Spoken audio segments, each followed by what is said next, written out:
se acepta o sí la oferta de los acreedores, cuando pase eso, vamos a estar en default por los mismos $500 millones que tendríamos que pagar el mismo monto en 2023. O sea que no es un monto despreciable, es plata. Así como en la provincia de Buenos Aires estuvimos discutiendo $250 millones, no tiene que ver solamente con el monto, sino con una cuestión de prioridades. Y en eso este gobierno aparentemente tiene como prioridad a la gente, pero está por verse a posteriori de la cuarentena cómo ordena la reactivación y cómo ordena la financiación de lo que tenga que hacer para paliar todo el tendal que va a quedar de esto. El tendal que va a quedar de la cuarentena, más que obviamente hay corte de la cadena de pagos, hay destrucción de capitales de trabajo y demás, ese tendal hay que ver cómo se lo prioriza para atenderlo. Es imposible atenderlo todo simultáneamente y es imposible atenderlo sin romper algunos huevos. No se puede hacer una tortilla sin romper huevos. Entonces, si al sistema financiero le vamos a estar pidiendo las cosas por las buenas y a los formadores de precios le vamos pidiendo las cosas por las buenas o haciendo cuenta que lo sancionamos, pero no lo sancionamos, entonces el futuro en la Argentina está complicado. No es un momento para tibios ni para buenos modales, es un momento para ponerse pesado, porque en el resto del mundo, si no se pusieron pesados ya, como algunas medidas que están tomando, se van a tener que poner pesados. Y estoy hablando de medidas económicas, pero con todos los resortes de poder que tiene el Estado. Para apretar a una empresa que se está usando de su poder dominante en un mercado de alimentos y bebidas, por ejemplo, uno tiene que amenazarlo no con ponerle una multa de algunos millones que no le mueve el amperímetro, con nacionalizarla, o directamente no amenazarla y empezar a hacer el trámite para nacionalizarla y darle una última oportunidad. Son tiempos para estilos Moreno y no para estilos de pedir disculpas o permiso. Y no es que yo tuviera una empatía especial con Moreno cuando él estaba. Él tiene sus cosas que a mí no me cierran, pero en este momento me cierra más su estilo que un estilo prolijito o un estilo de buenas formas. Porque de acá para adelante la cosa no va a mejorar cuando empiece a flexibilizarse la cuarentena, la cosa va a empeorar porque el tendal ese genera una inercia muy grande en cuanto a la secuela que deja, como le decía, en las actividades. Incluso muchas actividades no se van a recuperar porque no se pueden recuperar, que tienen que ver con la calle, pero también tiene que ver con actividades donde hay aglomeraciones y demás. Y además se ha cortado también la generación de ingresos de la gente que tiene que demandar. Y el Estado no puede salir a compensar todo eso simultáneamente. Por más que le dé a la maquinita, que también tiene sus otros problemas, ¿no? Con este panorama, digamos, tan alentador, les daría yo ahora la palabra para que vayan haciendo algunas preguntas puntuales, no se extiendan mucho en la pregunta, más allá de que después podemos habilitar el debate, si quieren habilitemos primero preguntas que pueden ser incluso cortas intervenciones que digan, estás equivocado en tal cosa, pero hagámoslas cortas para hacer un ping-pong, y después sí podemos abrir, si te parece, Esteban, un poco más de debate al final, por si alguien se quiere retirar.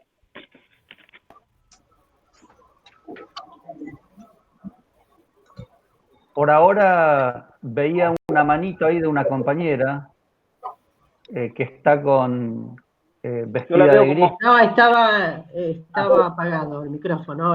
Sí, yo veo 3 o 4 manitos. Pero yo veo tantos cuadraditos acá que no se ven bien las manitos. Veo pero uno la que compañera es SB, otro que es CN, no les veo las caras, pero le veo la letra inicial. Bueno, empecemos con la compañera, después... ¿Cuál? Hola. Dale. Bueno, ¿qué tal? No, yo lo que quería... Cristina y Jorge, estamos juntitos. Con el coronavirus. Bueno, Juan, con respecto a esto, que vos decías, el tema de la nacionalización, yo no sé, pero si en muchos casos, más que un cuco, a mí me parece que es una búsqueda de las empresas que puedan ser nacionalizadas y se salvan de esta, de una vez por todas. Eso por un lado. Y por el otro lado, la otra referencia que haces respecto del salario, el famoso salario universal, que en realidad tiene su antecedente en el salario por existir, que en el Foro Social Mundial, en el primero o el segundo Foro Social Mundial se trabajó mucho la idea del salario por existir, que parecía muy extremo, pero hoy puede ser no un beneficio como se tomaron los programas sociales, sino en realidad como una compensación de los ingresos familiares.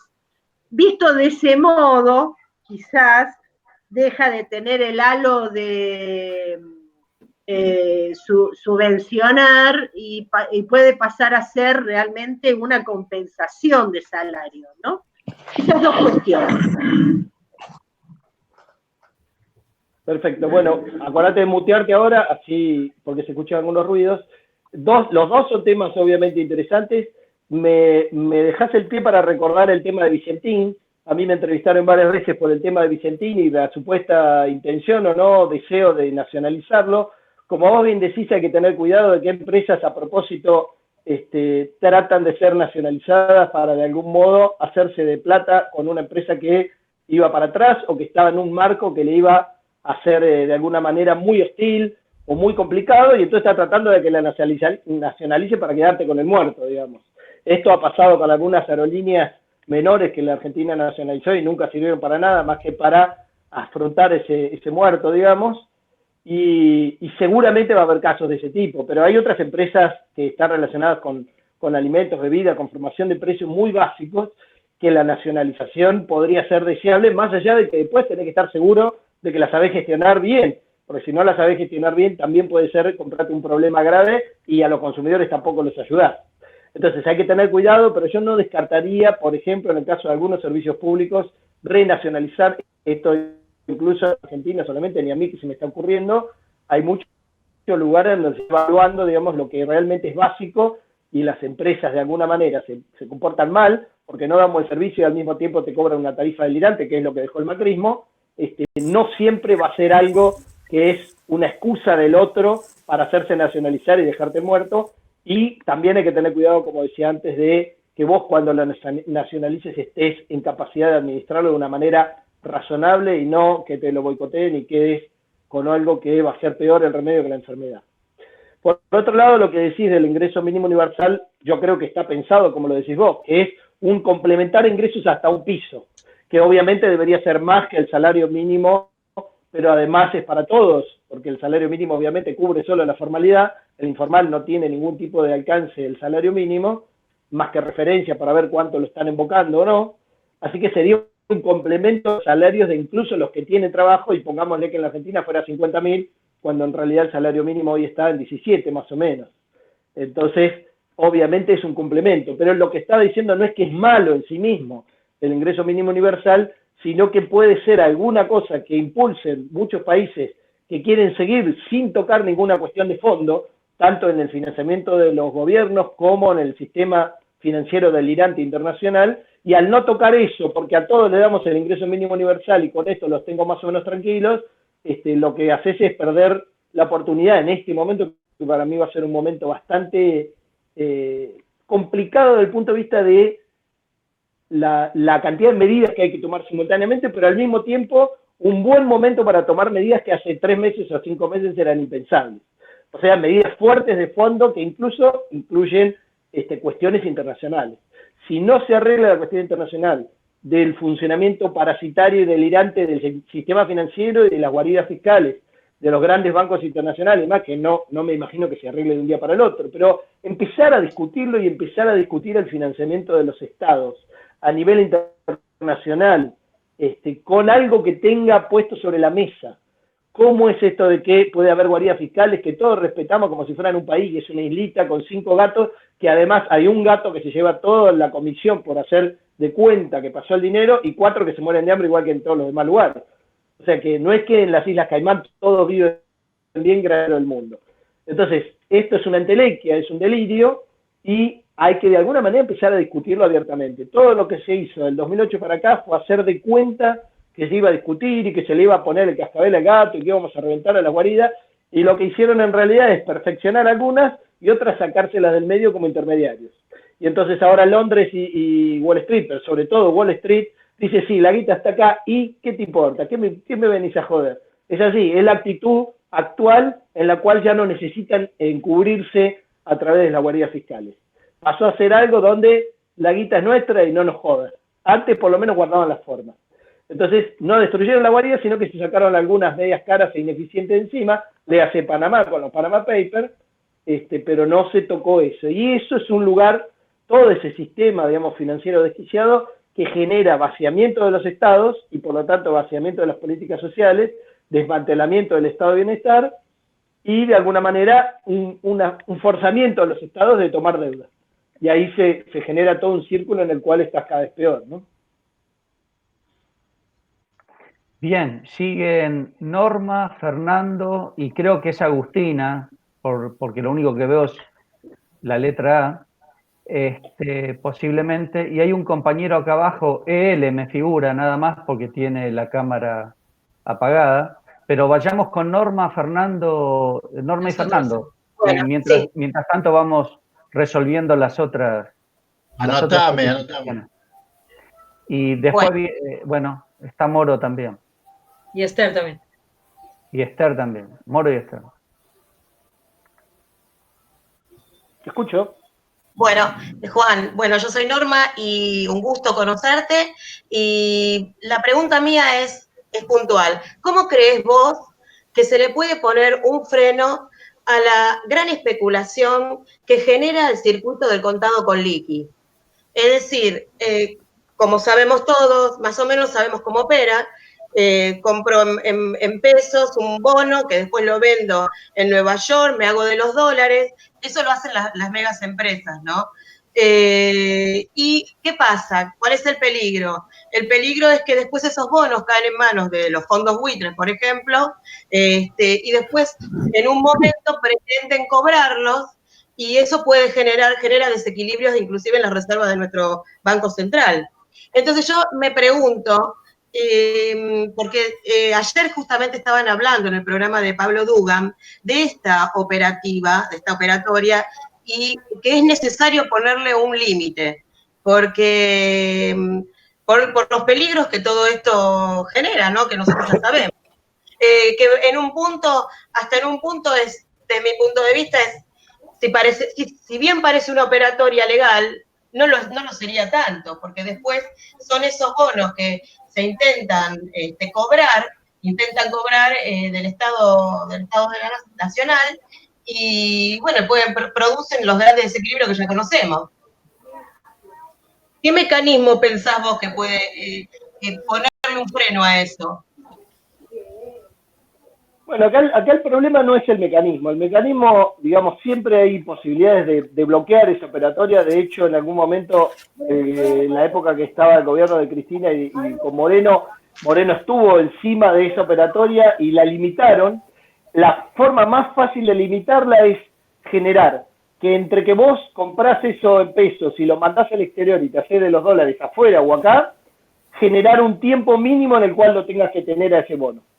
Entonces, si originalmente eran 24 horas o 48 y después lo subieron a 72 o 96, no sé cuál está rigiendo ahora, pero que sea más todavía. Por ejemplo, que te digan un mes, o 2 meses, o un año. Y ahí se acabó la operatoria.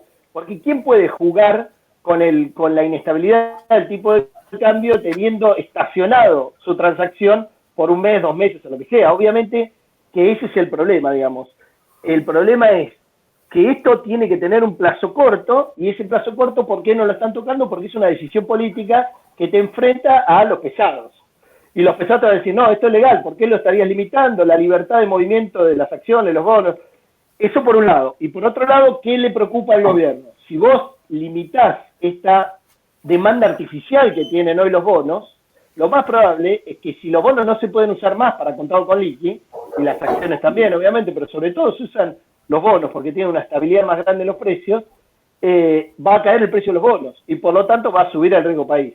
Yo creo que eso obviamente tiene una miopía importante porque el riesgo país a esta altura, cuando sube de 800, 1000 puntos para arriba, es absolutamente irrelevante. Es un riesgo país de país en default y entonces no tendría por qué preocuparle. Otro te podría decir, no, porque ese riesgo país me pesa a cuánto me van a prestar en el exterior. Ridículo, a nosotros no nos van a prestar por un montón de años. Así que esa es una discusión que está salvada. Pero es una decisión política, las herramientas son recontra simples e incluso se las ha mencionado. Ahora, si vos me preguntás si lo veo a pese, perdón que voy a prender la luz, es un poco roja, perdónenla, voy a parecer que estoy en una discoteca, pero no está permitido. Si vos me preguntás si lo veo a pese haciendo eso, te digo, y no, Pese puede ser muy honesto, muy buen técnico, pero no lo veo tomando una decisión que toque intereses de fondo de grandes empresas, porque los que usan el contrato con liqui son grandes empresas, no son particulares ni gente ahorrista que tienen 300, 400 mil pesos en el banco, ¿no? Claro. Bueno, gracias. Las herramientas sigue son Fernando simples. entonces. Sigue Fernando. La A me están avisando que es de Ariel, así que en un par de intervenciones más le damos la palabra también a Ariel, después de Moro y Esther. Y si es posible a mí. Y Isaías del Salvador también, ya que está. Te anotamos, Isaías. Silvio, Buena onda. anotá vos ahí. Bueno, Fernando, dale. Bueno, sí. Bueno, Juan, muchas gracias por el tiempo que nos estás dedicando, gracias por este espacio que nos permitís estar en contacto contigo y por los comentarios y todo el conocimiento que pones a disposición de este grupo. Muchísimas gracias por eso. Bueno, mi pregunta va en este sentido. Tengo entendido que hay un decreto presidencial que ha prohibido la suba, los incrementos de precios en este tiempo de cuarentena, digamos, ¿no? Aquí, por ejemplo, ya estamos acostumbrados a que cuando los empresarios o los comerciantes se enteran de que va a haber un bono para la gente, una ayuda económica, enseguida lo primero que hacen es empezar a incrementar sus productos o las tarifas, digamos, ¿no? Para sacarle ese dinero que le da al gobierno, a la gente. Es algo increíble que pase, pero eso es así. Y básicamente la pregunta va en este sentido. Yo he recibido aquí en Corrientes la factura de la luz con un incremento del 20% en este mes, justamente en plena pandemia, en plena cuarentena. Y bueno, y la verdad que no sabemos cómo accionar, digamos, ¿no? Porque finalmente parece que estos decretos o estas prohibiciones de aumento que vienen de voces a nivel nacional, parece como que no, los gobiernos locales, las empresas locales, parece que no importarle absolutamente nada y pasan por alto cualquier tipo de decisión a nivel político, digamos, ¿no? Y económico en este sentido. Entonces la gente, obviamente, dice, bueno, al final, ¿en qué quedamos? O sea, no era que no se podía, que estaba prohibido incrementar en este tiempo, y mucho más las facturas de los servicios. ¿Cómo es posible que esto ocurra y de qué manera nosotros podemos defendernos de eso, digamos, ¿no? Esa es la pregunta. Bueno, básicamente me estás preguntando cómo podría hacer el gobierno para controlar los precios de verdad. Entonces, vuelvo al punto que dije antes. Es un momento en el cual vos no podés correr de atrás y preguntarle o pedirle a los empresarios, por favor, no suban los precios. Miren que los precios deberían ser tales, sino que vos tenés que meterte en las empresas a controlarle su costeo y formación de precios. En algunas será más difícil, digamos, porque es más técnico y demás, pero en otras no solamente es más fácil, sino que además se supone que el Estado está más entrenado la tarifa eléctrica, por ejemplo. Entonces, digo, un Estado que controla precios en una situación de emergencia absoluta como la actual, es un Estado que tiene herramientas que normalmente no tendría a disposición. Entonces, que use esas herramientas es una decisión política. Esa decisión política implica pelearse con jugadores pesados, que son, obviamente, pesados a nivel local y pesados a nivel internacional también, y multinacionales y demás. Pero si yo fuera un asesor de uno de estos políticos, diría, mirá, esto es muy simple, o los precios los controlás por las malas ahora, o la gente te va a hacer controlarlos a vos por las malas, porque van a empezar a haber problemas con saqueos, va a empezar mucha presión social, más allá de que hoy, por ejemplo, no puede haber aglomeración de infestaciones. Eso es un tema, digamos, que no es menor, pero el descontento popular en algún momento puede acumular, sobre todo por la suba de alimentos. No nos olvidemos que muchas de las revoluciones y de los problemas que hubo grandes a nivel mundial histórico tenían que ver con que los alimentos no estaban no podían ser comprados, digamos, porque se escapaban de la mano.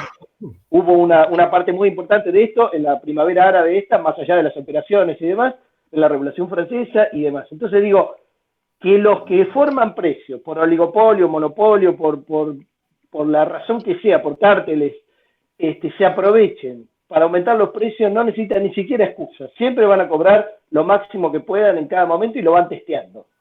Si no hay un Estado fuerte que se meta adentro a ver cómo forman los precios, y eso incluye también no solamente ir por las buenas, sino ir por las manos desde la FIP, desde la UIF, desde el Banco Central, por todos los lugares que les puedas entrar, les tenés que entrar a los tipos que forman precios y de alguna manera ver quién se está abusando y quién tiene un problema en sus costos y demás. Obviamente, con la diferencia de precio que tenemos hoy entre el tipo de cambio del contado con liqui, del blue y del oficial, ya tenés un montón de tipos que tienen importaciones y que van a estar mirando con un ojo el oficial, por el cual están pagando sus importaciones, y con otro el contado con liqui y el blue, para ver qué precio ponen. Eso vos en el fondo no lo podés permitir, sobre todo los que tienen algo que ver con la canasta básica o con otros productos u otros servicios. Entonces, lo que tenés que tener es una participación activa del Estado, y hoy, más que nunca, que yo lo vengo diciendo hace rato, de alguna manera darle la oportunidad a la gente de que te ayude en esa guerra, digamos, de que te retroalimente, más teniendo todo el mundo hoy fácilmente aplicaciones y demás para ver quién incumple. Hoy le pasaron, digamos, la pelota, hoy en estos días, digamos, a los gobiernos provinciales y municipales para que también puedan ayudar a hacer esos controles, pero tenés que tener una decisión política de ir a fondo. Si vas por las buenas y las sanciones no llegan y no les mueven el amperímetro a los tipos van a seguir haciendo la que hicieron siempre y les va a ir bien, porque básicamente no te pusiste a mirar la letra fina de cómo están formando los precios. Y esto además es una carrera complicada, no solamente porque le están poniendo plata en el bolsillo a la gente, sino porque ellos están mirando cuánta plata larga la maquinita de emitir billetes del Banco Central, más los operadores mediáticos que están diciendo que vamos a una hiperinflación justamente por eso. Tenés un cóctel ideal para que los formadores de precios estén dándole duro a sus precios. Pero al mismo tiempo tenés un montón de gente que está sin ingresos, porque justamente se sacó a la gente de la calle, y todos los que tienen ingresos informales están con 0 o menos 10. Entonces tenés un cóctel complicado que la única forma de desarmarlo es con decisión política. Las herramientas están recontraescritas en los países que tuvieron guerras importantes y controles de precios, incluyendo Estados Unidos y muchos otros países. Los controles fueron exitosos porque eran a cara de perro. Y tenés que leer eso y decir, voy a aplicar esto. No hay nada que inventar, ahí la pólvora ya está inventada. Pero es una decisión política fuerte y te enfrentás a jugadores fuertes que además están cebados por 4 años de joda. Entonces, lo mismo con los bancos, que todavía no hablamos de los bancos, pero si vos a los bancos le pedís por favor que te presten el paraguas el día que llueve, te dicen, no, yo los paraguas los presto el día que hay sol. Y cuando llueve retiro todo y me lo guardo por si acaso. Entonces digo, hay que ir a fondo, no es tiempo para tímidos, ni para tipos prolijitos, ni que piden permiso. Yo no sé si Alberto tiene o no la capacidad de hacer eso, pero si no la tiene, se le va a complicar.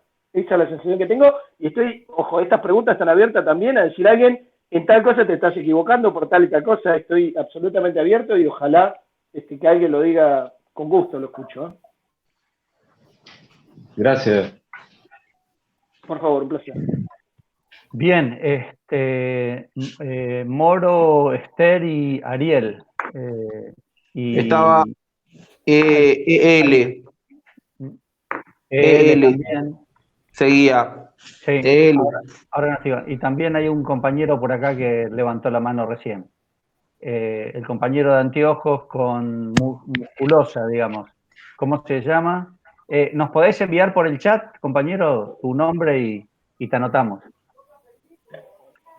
Bien, sigue entonces Moro y Esther, ¿puede ser? Bueno. Bueno. Moro, Esther, Ariel. Hola, Juan. Y veo Eduardo acá. Compañero Eduardo, si no me equivoco. Bueno, hola Juan, hola a todos, todas. En primer lugar, me produce un alivio tu intervención. Ya me sospechaba, digamos, un trosco solitario en cuarentena, y pensaba que el bichito, digamos, del trotskismo se me había instalado en la cabeza, porque tenía una sensación, a raíz de lo que vengo escuchando y de lo que vengo viendo, digamos, como accionar del gobierno, ¿no? Acuerdo plenamente con tu descripción, plenamente. Y la pregunta por ahí es, ¿a qué atribuís? Porque en ese equipo, digamos, para hacer una caracterización, digamos, del equipo de economía, que es el que tiene que tener los números, tiene que tener el trazo fino, pero lo que estoy viendo y lo que más me preocupa es la falta de decisión política de, de apretar un poco el acelerador. Y creo que si se deja pasar esta situación, digamos, en este contexto que puede ser favorable para apretar, una vez pasado, digamos, la curva, podemos estrellarnos mal, digamos. Y eso es lo que me tiene preocupado, porque de esto va a quedar el culerío, porque ya mismo están hablando al día de hoy de 300.000 desocupados hasta la fecha, y con todo lo que acuerdo también con el tema de que hay mucha gente en la informalidad en la cual me cuento que completan un salario mínimo con changas o con haciendo dos, tres trabajos para lograr la supervivencia y que van a quedar en la lona y que no fueron alcanzados, muchos de ellos, por esa ayuda, digamos, de los 10.000 pesos por única vez. Entonces, el panorama lo veo bastante oscuro también, por el tema de que no pudo ni siquiera disciplinar a la banca, que tiene todo el descrédito, por el tema de los préstamos, digamos, a las pequeñas y medianas empresas que no pudieron acceder, digamos, a los préstamos anunciados y que estaban con una bronca perra porque no sobreviven. Y entonces esto, digamos, te completa el cuadro. Me parece que a la vez yo también te quería preguntar sobre el tema de cómo incide el tema de los precios de los combustibles, por ejemplo, que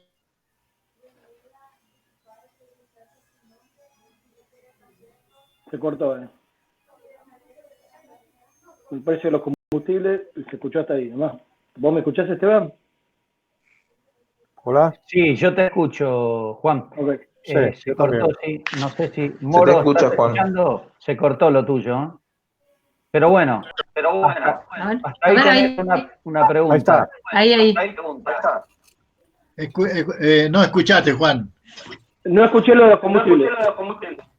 No, el tema de que el macrismo decía que los precios de los combustibles estaban atados al precio del barril del petróleo internacional, y entonces en ese caso, digamos, ahora con la caída del petróleo, con los precios del petróleo, va a seguir igual, digamos, porque resulta que me vengo a enterar que los precios del petróleo están atados a no sé qué El acuerdo, barril digamos, criollo.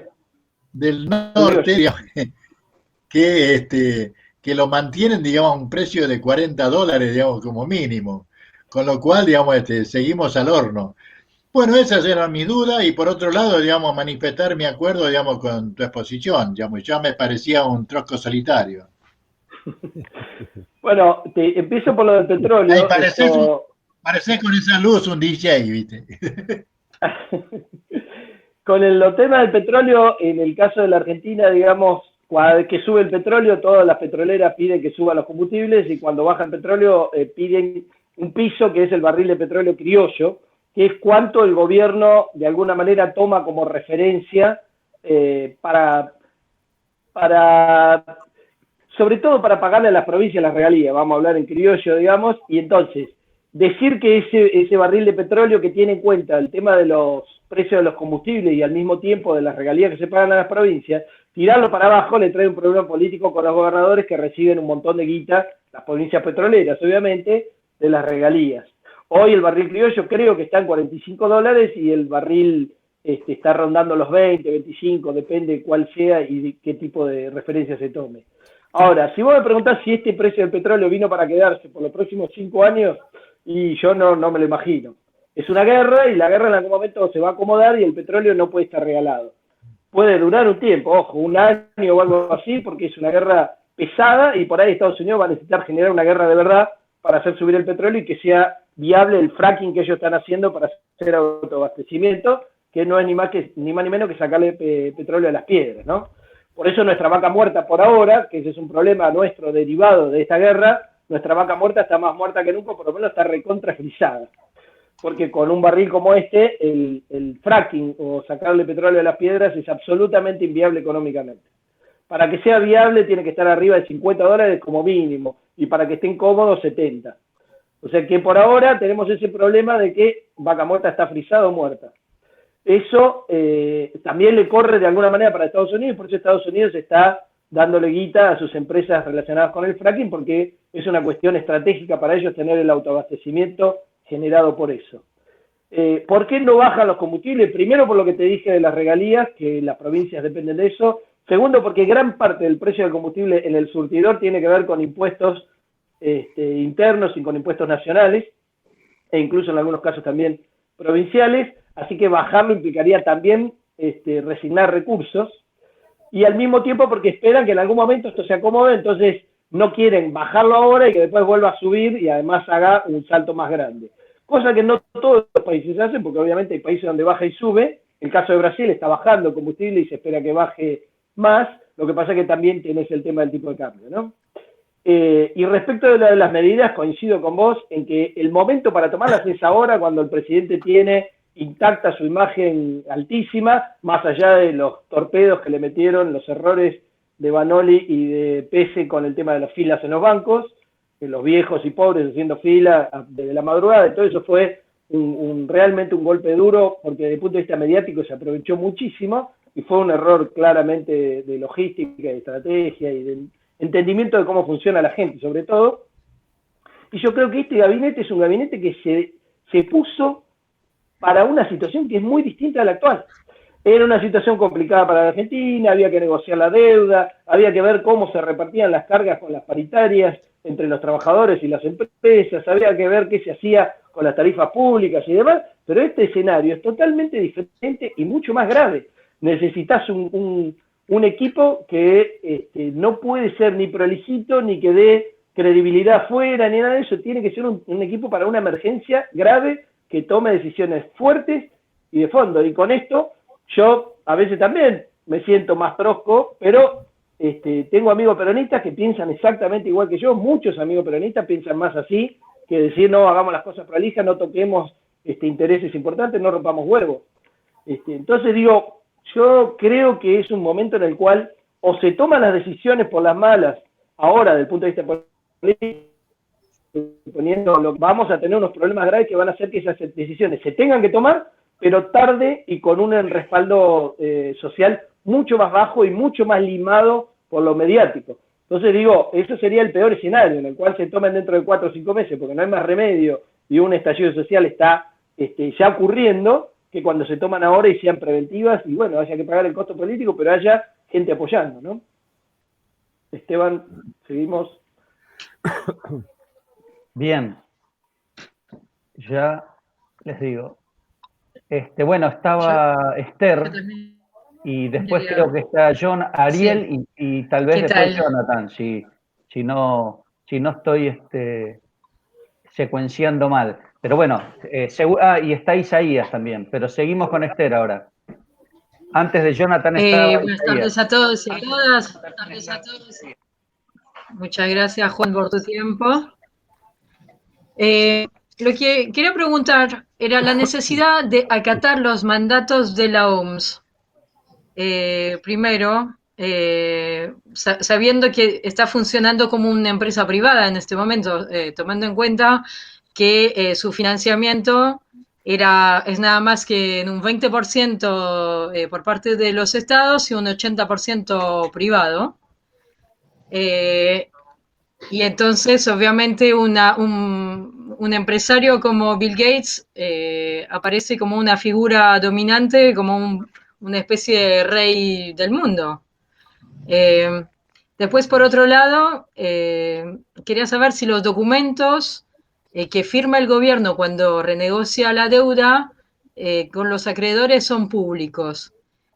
Y una pregunta que tenía que ver con lo que ya preguntó Moro por los precios de la nafta, pero ahí voy a preguntar sobre el efecto de lo que pasó, la disputa entre Estados Unidos y Arabia Saudita con respecto al petrodólar y y esa influencia sobre el tema de los precios del barril, ¿no? Bueno, ya está. Esta última pregunta en realidad es para hacer un seminario de varios días. Esta chiquitita que tiraste al final, pero es la que más me interesa arrancar porque en realidad tiene una trascendencia muy grande. La disputa que hay sobre el petróleo y sobre el precio del petróleo entre Arabia Saudita, Rusia, Estados Unidos y obviamente el otro jugador importante de altísima demanda de energía del mundo que es China, esa disputa no solo tiene que ver con el petróleo en sí mismo y su precio, sino con el autoabastecimiento de Estados Unidos, que es por fracking básicamente, que incluso a los precios viejos, digamos, de 80, 100 dólares, estaba en capacidad y estaba exportando, sino que además tiene que ver con el dólar como moneda obligatoria para la transacción del petróleo, que es lo que además más le jode a Estados Unidos respecto de Venezuela. Le ha hecho un bloqueo respecto de su petróleo, pero Venezuela le está encontrando la vuelta para vender su petróleo sin pasar por el dólar y por lo tanto salteando el bloqueo. Eso, esa decisión de qué pasa con cómo se paga el petróleo, si se sigue pagando siempre a través del mercado del dólar o no, es lo que lleva, digamos, de alguna manera la respuesta de si el dólar va a seguir siendo la moneda mundial o no. Si deja de ser la moneda en la cual se transa el petróleo, es el principio de la caída del dólar. O sea que cualquiera que tenga ahorros en dólares, billetes, porque no confía ya en los bancos ni en nadie, el día que vea que el petróleo no se compra más en dólares, vaya y compre comida, porque esos dólares en poco tiempo pueden llegar a estar en problemas. Yo creo que antes de que ocurra eso, Estados Unidos va a generar una guerra en Medio Oriente donde la tenga que generar, y más teniendo un tipo como Trump arriba, pero digo, por ahora está la moneda en el aire y no se sabe qué va a pasar, pero es una disputa geopolítica que trasciende ampliamente el tema de la energía propiamente dicha, más allá de que es central en la cuestión, digamos, de demanda relacionada con lo productivo. Hoy tenés simultáneamente una guerra que tiene que ver con todo esto que hablamos y una caída en la demanda tremenda porque justamente hay una cuarentena y un montón de actividades que están paradas y hay un montón de autos que están parados. Entonces se dan las dos cosas simultáneas y tenés una caída del petróleo que además está llenando todos los depósitos posibles, incluyendo los barcos, los depósitos en tierra, en puertos y demás, y entonces pasan estas cosas locas de que en lugares que están alejados de los puertos y ya no hay capacidad de almacenamiento, tienen que pagar para que se lleven el petróleo, porque no quieren cerrar el pozo. Y vos decís, bueno, ¿por qué no quieren cerrar el pozo? Porque están apostando a que esto no va a durar 10 años ni 5 años. A que esto en algún momento o hay una guerra, literalmente hecha por Estados Unidos y generada para mover el avispero, o de alguna manera se llega a un acuerdo. Entonces, esto, insisto en que los precios del petróleo no me los imagino quedándose por ahí. Yendo al otro punto que mencionabas vos de la OMS, y sin meterme muy en detalle, porque en realidad no es mi tema, pero una de las cosas que más me preocupa de la pospandemia, digamos, que en realidad no va a ocurrir, no es que un día van a decir, bueno, ya está, el virus ya está, es cómo se van a imponer las condiciones para lo que sería la solución. Y ahí vas a tener un montón de regulaciones internacionales que si las dicta la OMS y otros jugadores, obviamente ligados a los laboratorios, van a tener que ver con una vacunación obligatoria, con un montón de condiciones que van a hacer negocio. Así es como se resuelve esto cuando lo resuelven los tipos que normalmente tienen poder y que manejan estos organismos. Entonces, si la OMS y otros jugadores que pueden o no estar jugando en favor de los laboratorios van a definir cómo es el tratamiento de salud y demás para poder salir de la pandemia, y no solamente de la gente, estamos hablando también de los movimientos logísticos de la producción, de las exportaciones, de las importaciones y demás, si esto se va a meter va a ser una buena excusa para generar también trabas relacionadas con los movimientos comerciales y para imponerte la compra de determinadas soluciones, llámese vacuna, tratamiento, test, lo que sea. Eso me preocupa porque, obviamente, la OMS y los organismos internacionales que pueden llegar a definir esto pueden ser los que normalmente manejan los países más poderosos y nosotros estaríamos teniendo que acatar cosas que seguramente nos van a traer más problemas y más gastos que soluciones. Y había dicho algo en el medio, estaba entonces lo del petróleo, estaba lo de la OMS, me está faltando algo. Y decía el tema de la publicidad en cuanto a los documentos que firma el gobierno perfecto, cuando acuerda renegociaciones de deudas. Perfecto. Porque... Antes que nada te voy a decir que el otro día estaba escuchando a un periodista, si no recuerdo mal, era Alfredo Zayat, de Página 12, que alababa mucho el trabajo de Guzmán por lo impecable que había sido Era como, técnicamente. perdón, se entrecortó. ¿Me escuchan? Sí, pero ¿quién? Alfredo Zayat. Se entrecorta. Alfredo Zayat de Página 12 decía que el trabajo de Guzmán construyendo esa oferta había sido impecable técnicamente y que habían laburado un montón y que habían hecho unos escenarios macroeconómicos muy pulidos, bla, bla, bla, bla, etcétera. Eso no se publicó. Y entonces yo te pregunto, bueno, Alfredo Zayat y Guzmán, publicame cuál es el escenario en el cual vos pensás que en el 2023 podemos pagar deuda. Y además en el cual una quita del 5% de capital y X en los intereses permiten que la Argentina en los próximos 10 años pague deuda. Porque en base a ese escenario vos me estás definiendo un montón de cosas que yo me gustaría ver para, como economista o como lo que sea, para ver cuál es el escenario de mundo de Argentina que te estás imaginando en los próximos años. Eso no se publicó y cuando hacen un documento y arreglan las condiciones de deuda a futuro, se publica lo grueso, pero lo fino te dicen, no, estos son detalles técnicos que tenés que pedirlo por copia triplicado al organismo de la Pindorcha y nunca vas a tener acceso, y si tenés acceso de una manera tal que es inabordable, como el presupuesto que te mandan 15.000 hojas y entonces no hay forma de encontrar dónde está lo que te quieren ocultar entre tantas hojas.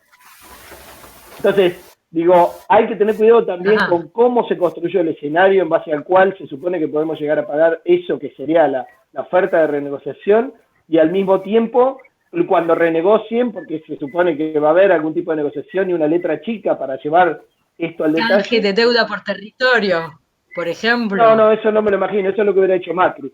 Si esta coyuntura lo agarraba Macri, hubieran entregado el litio, Vaca Muerta, un pedazo de la Patagonia y si es necesario algún pedazo de países, de provincias opositoras y demás. No me imagino que este gobierno lo haga. De todos modos, sí se ha hecho cuando se tomó esta deuda de poner en alguna medida algunas cláusulas que tenían que ver con garantizar con recursos propios de la Argentina el pago de la deuda. Pero no creo que eso sea fácil de ejecutar y ese es otro tema que yo, si fuera un buitre, estaría preocupado de cómo va el futuro sistema judicial mundial o de resolución de conflictos, cómo lo va a resolver. No me imagino que sea exactamente igual que lo que venía hasta ahora con un Griesa que decidiera en Nueva York si es viable o no es viable una renegociación de deuda argentina con 94% de gente aceptándola. No me imagino que eso en el futuro sea igual de válido. Por ahí me equivoco y es peor, pero no lo creo. Y además tiene que ver con lo que discutimos antes de si el dólar y Estados Unidos sigue siendo el punto de referencia y el regente de la deuda, del petróleo y demás, ¿no? Y creo que eso está en discusión y difícilmente salga intacto. Bien. Disculpen, che, si hay algún pequeño desorden o gran desorden en la secuencia cuando damos la palabra, pero cualquier cosa por el chat me van diciendo de alguna anomalía. Así que le damos la palabra a Ariel entonces, después a Isaías y Jonathan. Y ahí estoy preguntando algunas cosas por el chat, por favor, fíjense. Dale, Ariel. ¿Qué tal, Juan? ¿Cómo estás? Hola, ¿qué tal? Un poco la pregunta es referente al cómo es el escenario una vez que salgamos de la cuarentena. Si sobrevivimos todos, me preocupa bastante cómo va a ser el tema de los recursos que vamos a necesitar, porque según me parece, el escenario para exportar en el mundo va a ser muy complicado. Además, tengo entendido que China, en función de la guerra comercial que tuvo con Estados Unidos, hizo una especie de preacuerdo para comprarle una cantidad importante de alimentos. Entonces, al margen que el mercado externo va a estar muy comprometido, si pensamos en el mercado interno, que muchos dicen, bueno, tenemos que ir por nuestro mercado interno, pero a su vez hay muchas empresas que están reduciendo los sueldos de la gente, despidiendo mucha gente, o sea, el mercado interno también se va a achicar muchísimo. Entonces, un poco es como, la pregunta sería, ¿cuál es tu visión del escenario ese en el cual me parece que vamos a tener restricciones muy importantes respecto a las exportaciones y el mercado interno también lo vamos a tener bastante comprometido? Entonces, bueno, ¿cómo visualizás vos ese escenario posterior a la cuarentena? Mira, vos ahí lo es un escenario posterior concentrado en el tema de comercio exterior, digamos, tanto de exportaciones, no mencionaste las importaciones, pero claramente también hay que mirarlas para ver qué nos va a quedar de saldo. Todas las proyecciones de los conocidos economistas que tengo, sea de un color u otro, están dando que vamos a tener un superávit muy alto. ¿Por qué vamos a tener un superávit muy alto? Entre otras cosas porque nuestra demanda de importaciones cayó muchísimo. Y cae muchísimo porque nuestro consumo cae muchísimo, en algunos casos porque la gente con este nivel de dólar y de costo de esas importaciones no las puede pagar, y en otros casos porque no tiene cómo comprarlo, digamos. Entonces, las importaciones cayeron y van a seguir cayendo un montón, por esas razones, digamos. Hay que ver también después, incluso obviamente caen las importaciones de servicios relacionados con turismo, eso va a caer casi a cero, digamos, y por ese lado se ve un superávit de balanza comercial, o sea, de la diferencia entre lo que le vendemos al mundo y nos compra, lo que le compramos al mundo y le vendemos, y eso nos da un cierto margen respecto del dólar que incluso a mí me llevaría a pensar, si salimos de esto con mucha emisión, cosa que doy por descontada, mucha emisión en el Banco Central, y no queremos que haya hiperinflación o que todo se convalide con los precios del blue o con los precios del contado con liqui y demás, lo que tenemos que hacer, en algún momento puede ser que este gobierno le deje comprar más dólar oficial a la gente. En vez de $200, 1.000 o 1.500, porque en realidad dólares va a haber. Vos me dirás, bueno, pero esos dólares se necesita para otra cosa. Sí, se necesita para otra cosa, pero también se necesita que no se convalide un blue o un contado con liqui de 150 pesos, porque ahí estamos todos al horno.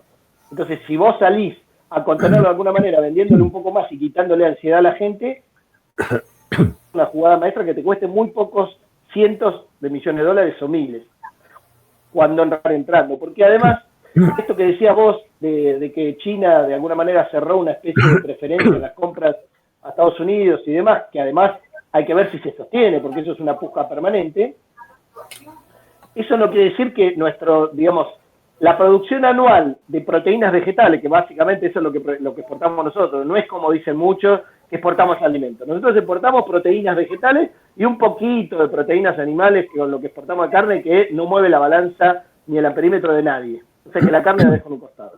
Nuestra exportación fuerte son proteínas vegetales. Esas proteínas vegetales se siguen consumiendo en el mundo.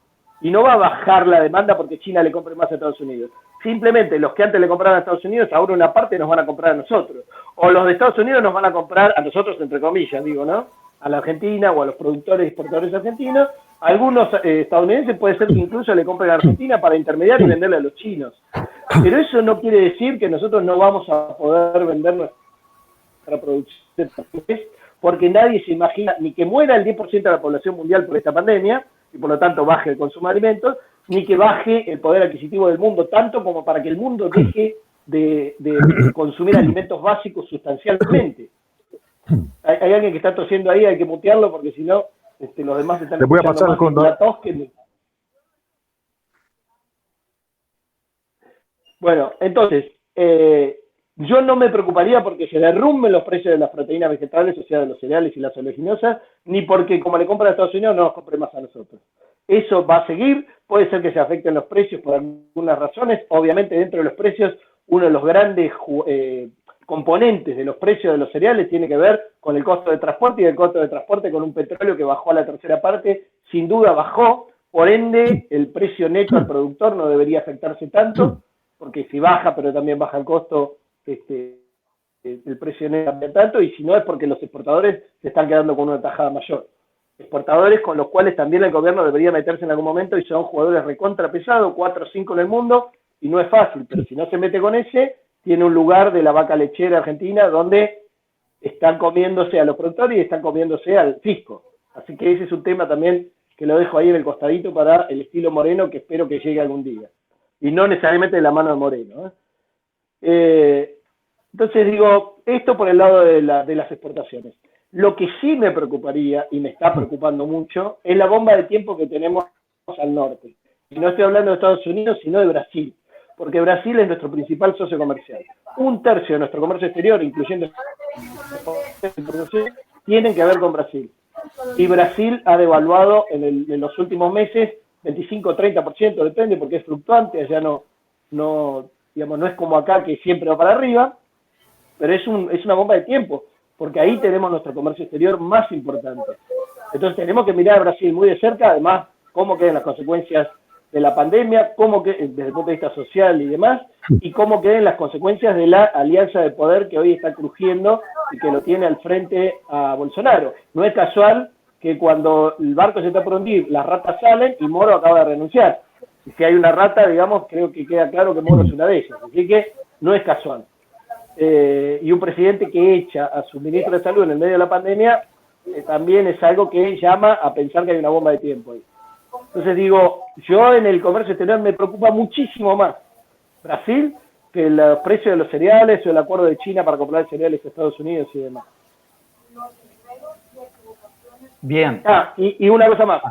El POS va a necesitar muchísimos recursos del Estado. ¿De dónde se van a sacar esos recursos? Es una discusión que da para finalmente discutir la reforma tributaria que siempre quedó pendiente en la Argentina desde hace muchos años y que nunca se ha encarado seriamente, que incluye componentes federales y que incluye componentes de cobrarle a los ricos y a las multinacionales y demás. Si eso no se hace, vamos a tener un problema grave, y con el impuesto a los ricos del 1,5% no cambiamos nada, aunque le cobren a todos los ricos y todos paguen, incluidos los que tienen la guita afuera y demás. Ahora sí, Esteban, sigamos. Bien, Isaías, Jonathan, Javier Díaz, Eduardo, Esteban. Hay alguien que está tosiendo ahí que no está muteado, así que, por favor, el que está tosiendo, que mutee, aunque sea cuando quiere toser. Es el que tiene que hablar. Hola, yo tengo que hablar. Bueno, vale. Buenas que se ponga el codo cuando va a toser. No, estamos todos sin barbijo, por eso. Me voy a poner el prefijo. Compañeras y compañeros, muy buenas tardes. Nuevamente, un placer de estar con ustedes. Juan, muchas gracias por tu intervención y tu tiempo. Un gusto saludarte. Soy Isaías Mata de El Salvador, Centroamérica. Bueno, hay algunas cosas que a mí me preocupan y antes de lanzarte las preguntas. Una es el tema agrícola. Muchas tierras están, digamos, no están siendo atendidas, no solamente en América Latina, sino que en el mundo, ¿no? Y el tema también que pasa por el cambio climático, que hay muchas sequías en muchos países. Eso, desde luego, nos va a agravar, ¿no? Y que tiene que ver con la demanda y la oferta de la canasta básica.